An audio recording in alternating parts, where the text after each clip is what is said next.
the sun didn't rise. Not really. Imagine waking up to a world plunged into a perpetual twilight, a cold, gray fog that suffocated the daylight. The warmth was gone. The air had a strange, metallic taste. The birds didn't sing. A heavy, unnatural silence hung over everything. This isn't the beginning of an apocalyptic movie. It was the reality for every man, woman, and child alive in the year 536 AD.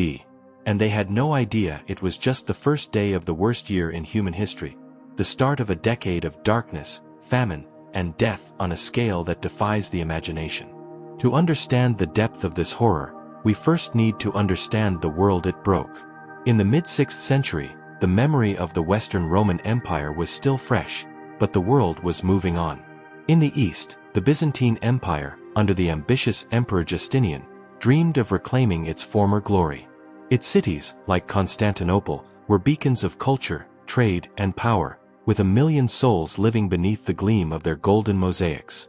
In Europe, Germanic kingdoms were forming on the ashes of Rome. Across the world, in China, dynasties rose and fell, while in the Americas, complex civilizations built cities in the heart of the jungle. Humanity, as always, was busy with its wars, its politics, and its hopes. No one was looking at the sky expecting the end. No one was prepared for the day the sun simply went out. It all began with a mist. Not an ordinary mist that burns off in the morning, but a dense, dry veil that stretched from Europe to Asia. The Byzantine historian Procopius, an eyewitness, wrote that the sun gave forth its light without brightness, like the moon, during the whole year. He described an eclipse that lasted 18 months. The day was no brighter than twilight. People couldn't see their own shadows at noon. The cold was the next torture. Global temperatures plummeted, plunging the planet into an instant ice age. It snowed in China during the summer. Frosts destroyed crops in the middle of the growing season. Panic set in. Without modern science to explain the phenomenon, people turned to the only explanation they knew. God had abandoned them. The end of times had come. But the real nightmare was just beginning. The darkness was terrifying. The famine that followed was the real monster. With sunlight blocked, photosynthesis stopped. Crops across the northern hemisphere withered and died in the fields. The Irish annals of the time succinctly recorded the result: a failure of bread from the year 536 onwards. Failure of bread was a euphemism for mass starvation. Grain rotted, fruits did not ripen. Farm animals, without pasture, starved by the thousands. Soon, humans began to die too. Sources from around the world tell the same grim story. In China, chronicles speak of a yellow dust that fell like snow, and of people resorting to cannibalism to survive.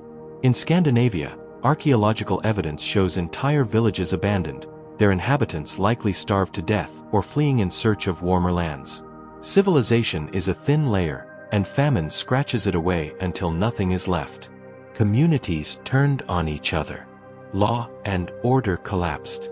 The only thing that mattered was the next piece of food, no matter the cost. As famine ravaged the land, an even more insidious terror was brewing.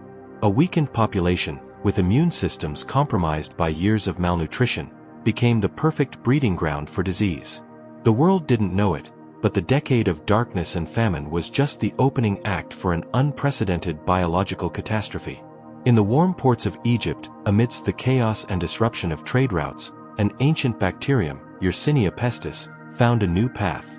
Hidden in the guts of fleas, which traveled on the fur of black rats, it began its silent journey aboard the grain ships still sailing the Mediterranean.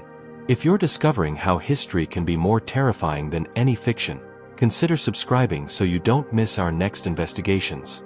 The world was so focused on looking at the dark sky that no one noticed the death approaching by sea. But that was nothing compared to what came next. In 541, just 5 years after the darkness began, the plague of Justinian arrived in Constantinople. The disease that fell upon the city was like nothing they had ever seen. It began with a fever, then the appearance of grotesque swellings, the buboes, in the groin and armpits, which turned black and necrotic. The victim was consumed by delirium, excruciating pain, and finally, death. At the plague's peak, Procopius reported that 10,000 people were dying per day in Constantinople alone. There was nowhere left to put the bodies. The towers of the city walls were emptied and filled with corpses. When they overflowed, the bodies were simply piled in the streets. The stench of death suffocated the capital of the world.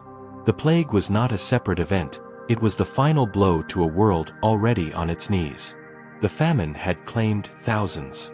The plague would claim millions. This was the climax, the perfect storm of the apocalypse. A global climatic event that caused mass starvation, which in turn created the ideal conditions for the deadliest pandemic the ancient world had ever seen. It was not a single event, but a cascade of horror that lasted nearly 2 decades.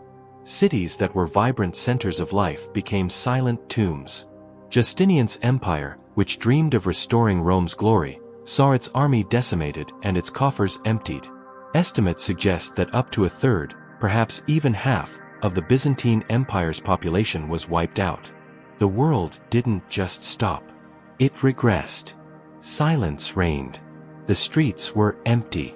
The granaries, rotten. The living envied the dead. For centuries, the cause of the darkness of 536 remained a mystery. Only recently, by analyzing ice cores from Greenland, did scientists find the answer. In 536, a colossal volcano erupted somewhere in the northern hemisphere, likely in Iceland or North America. It spewed such a vast amount of ash and sulfates into the stratosphere that it created a planetary veil, blocking the sunlight. It was followed by 2 other major eruptions in 540 and 547, prolonging the agony. The year 536 didn't just mark the end of good weather. For many historians, it marked the true end of antiquity and the beginning of the Dark Ages. It broke empires, redrew maps, and plunged humanity into centuries of struggle. 536 was not just a bad year. It was the year the sky fell, and humanity discovered just how thin the line is that separates civilization from collapse. If you enjoyed this journey into the darkest moments of history, don't forget to leave a like and subscribe to the channel. Until next time.